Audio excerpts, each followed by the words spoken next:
on the 2018 team, I think that result's a little bit different. But you look at the way you got beat in 2019, you ran into a team that, well, maybe you could have defended the three ball well or better that night. Ultimately, it didn't matter. Auburn was going to make everything they threw up. But when you look at the losses, and look, Kobe White was sensational as a freshman, and he was sensational in the first weekend of the NCAA tournament. But as much as I stress on here all the time, what wins in March is not just guard play. It's veteran guard play. You're seeing that as we've now made the Final Four in this year's NCAA tournament. Look at all four teams. They've got veteran guards. Carolina didn't have that in 2019 outside of Kenny Williams and Cam Johnson. But those guys were your second and third, fourth options. They weren't guys that were dominating your offense. You look at this year, Caleb Love, RJ Davis, all those guys. They'd never been there before. That matters, especially when your front court outside of Garrison Brooks was almost just as equally young as your backcourt. So I think what it really signifies is that Carolina getting into this one-and-done era of recruiting where they've been a lot more younger than Roy Williams likes, than what I like to be as a fan. It shows in March in the NCAA tournament that if you have experienced players that have been around the game for a while, you tend to do better. That's why you've only seen two teams win a national title in the one-and-done model. That was Kentucky in 2012 and Duke in 2015. Look at all these teams that are in the Final Four this year. Even Gonzaga, they've got high-level one-and-done talent, but they've got a mix of blend with experience. I think that's what it really signifies, is that Carolina's been inexperienced and that's gotten exposed. So, when we lost to Wisconsin, a lot was said in that postgame from Roy Williams about how hard the season was, his first time losing the NCAA tournament. He was, and I've said it on here and I've echoed it on Twitter and Facebook and whatnot, he was as emotional as a coach has ever been in the first round of the NCAA tournament with a loss, with a guy that wasn't from a mid-major program. That guy looked beat up.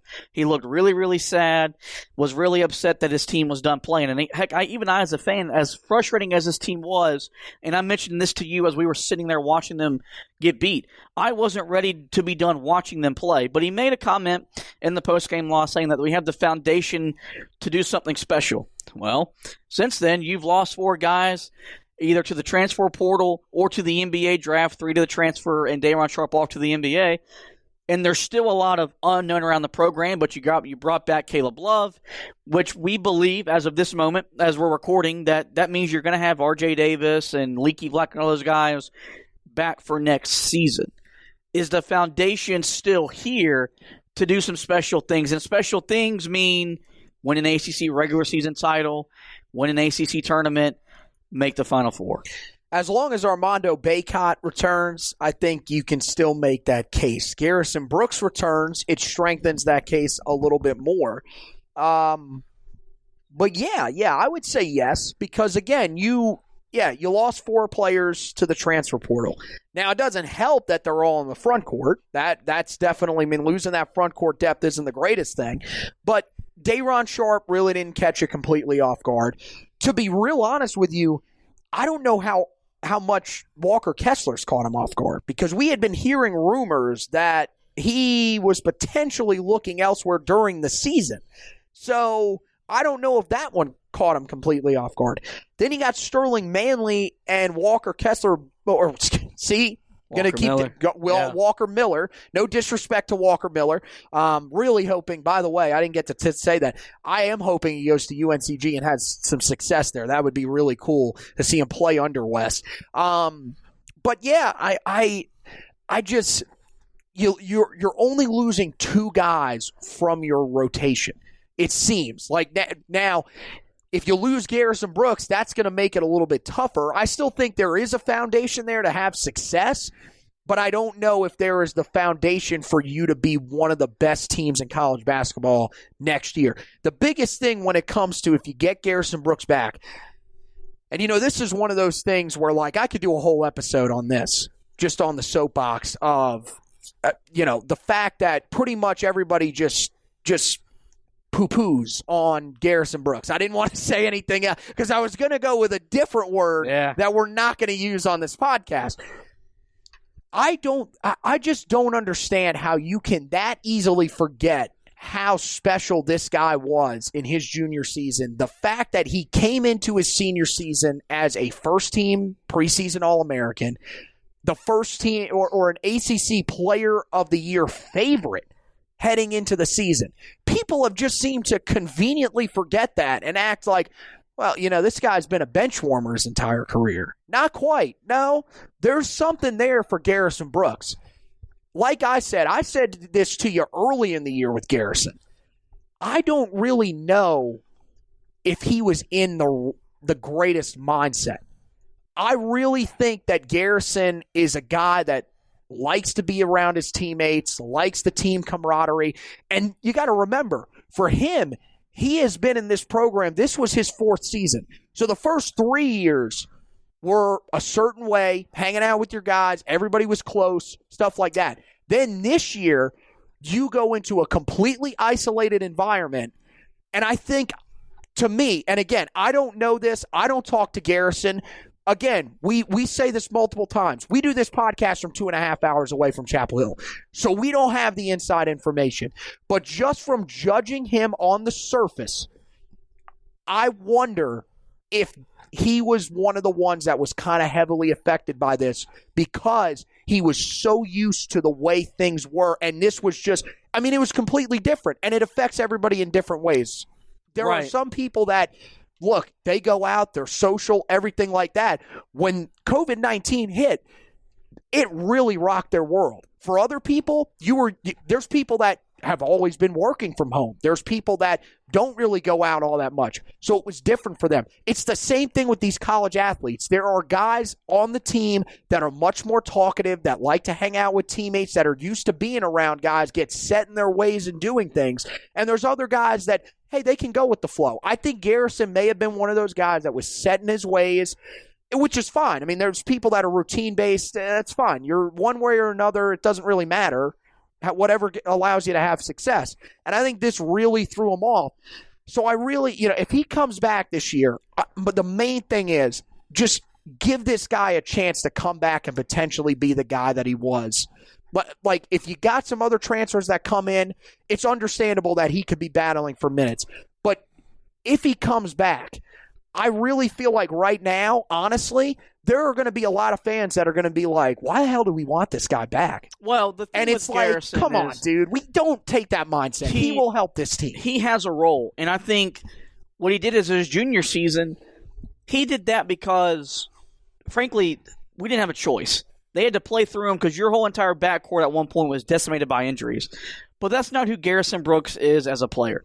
Who he is as a player is the guy you saw as a freshman, as a sophomore, that all you're asking him to do is clean the glass, set the defense, and be that guy. Don't take on the scoring load. Score when you have the option to.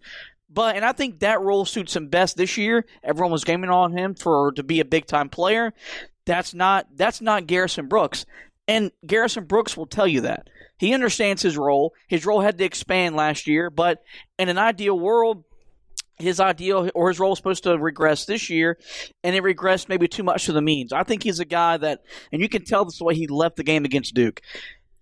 Even though he didn't have the season he wanted to have, he still gave this team, this program, everything he had at that moment in the course of a game. And I was very critical of him during the season in terms of his lack of emotions and all this stuff.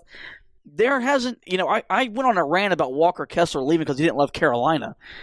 Garrison Brooks loves Kessler or Walker Miller. Kessler. No, Walker Miller loves Carolina.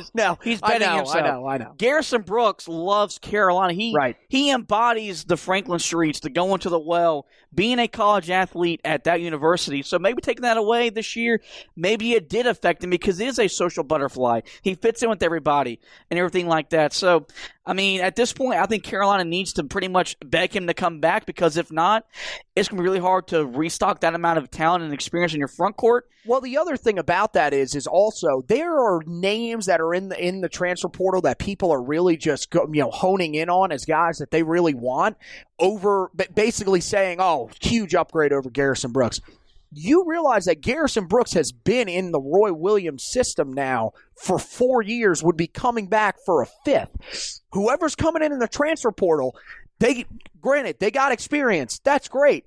this would be their first year in the system. So you really think they're immediately going to come in and be an upgrade over Garrison Brooks? I don't know. I mean, look, you could probably go through the 1,000 names. I mean, hell, we could sit there all day and go through the 1,000 names. I'm going to be willing to bet on one hand we could probably count the amount of guys that we would say if you put them in the system right now and put them head-to-head with Garrison's knowledge of the system and just their raw talent, we would take them over Garrison. I mean, honestly. People tend to forget, even though Carolina right now isn't having the success of other programs around the country, Roy Williams' system and his philosophy is as hard as it is an NBA style. It's not something that's why it takes usually a couple of years for your point guards and all those guys to figure out their roles, figure out how he wants them to play. Kobe White's kind of the exception. So was Ty Lawson and Kendall Marshall. Outside of that, it takes guys a couple of years to develop. So you're going to bring in a guy that has experience maybe playing in the ACC, maybe playing in the Big East, or Noah Locke from Florida. But he hasn't played for Roy Williams. And there's going to be a learning curve even through the transfer portal route that we can't gauge, we can't measure. We saw it with Cam Johnson to a certain extent in his first year. I mean, so we just got to keep that in the back of our minds. I firmly believe that the transfer portal is going to benefit this team and this program probably for the foreseeable future. That's where college athletics are at this point right now. But you got to have it with the same mindset when you bring in freshmen. We've got to give them time to learn and grow and playing for Roy Williams. And so the last thing before we get out of here, I have listed what's the goal for this program this offseason. I talked to Kiera Luck earlier this week, and she said that Roy Williams was commented saying that we're going to get back to the old UNC. And I think that's something that Carolina has got to get back to. And she meant that by saying that she feels like, and this is very interesting, that she feels that the program has lost its ability to I'm not going to say put the fear of opponents, but make opponents uneasy when they come to the Smith Center and come to Chapel Hill when they come play a basketball game. And I think to a certain degree, she might be right because you've seen some teams like a Marquette team come into the Smith Center, and albeit there wasn't 21,000 fans packed in there, but they came in there and won a ball game. When I think about and I think Carolina's going back to who they are as well, but for me, that's getting experienced guards. Hopefully we have a full summer, as close to a full summer as we can get.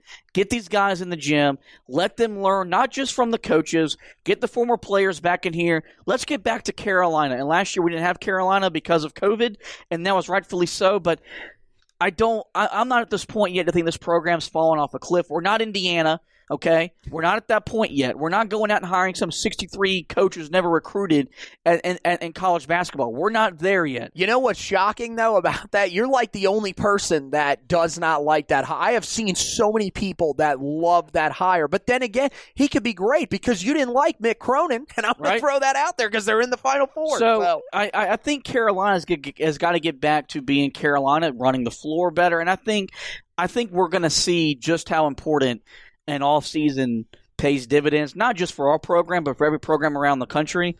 But I think you got to get back to your roots, playing the way you want to play. That's my goal for Carolina this offseason. I think when you talk about the Carolina way and doing what you want to do, I think one of the keys to that, and I think when I heard it, this was one of the first things that I thought, was getting guys in that want to be there for multiple years, that understand that you're there to win a championship.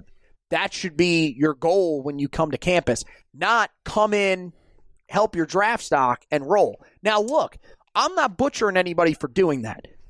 This is the mindset that a lot of guys have.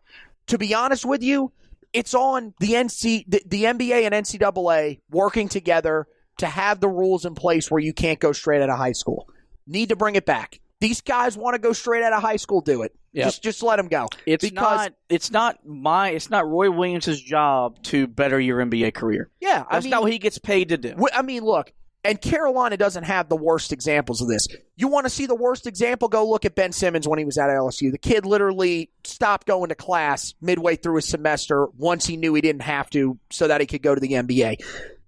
Kids, there are plenty of guys like that just don't want to be there. They're there to go, to one of these prestigious universities, get themselves in a good enough standing for the NBA and bolt. you want these guys. It's going to make the product of college basketball better too. That's another podcast that we could do, in the offseason or whatever. But I think that's one of the main things is getting those guys in there that are going to give you some veteran